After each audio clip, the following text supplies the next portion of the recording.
పిల్లల కోసం నేను ఇంట్లో డ్రై ఫ్రూట్ లడ్డు ఎలా తయారు చేస్తానో ఈ వీడియోలో చూద్దాం రండి.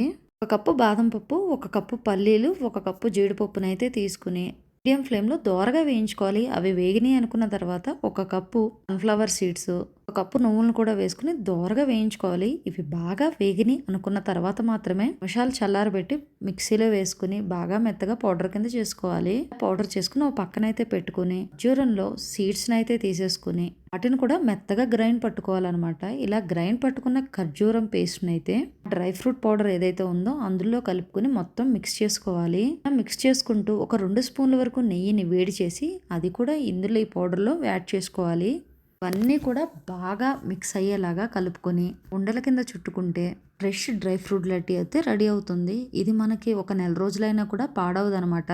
మీరు కూడా ఒకసారి ప్రాసెస్లో ట్రై చేయండి. మీకు కూడా పర్ఫెక్ట్గా వస్తాయి. ఫస్ట్ టైం చేసినా కూడా మీకు ఎలా వచ్చిందో కామెంట్ చేయడం మాత్రం మర్చిపోకండి. Thanks for watching.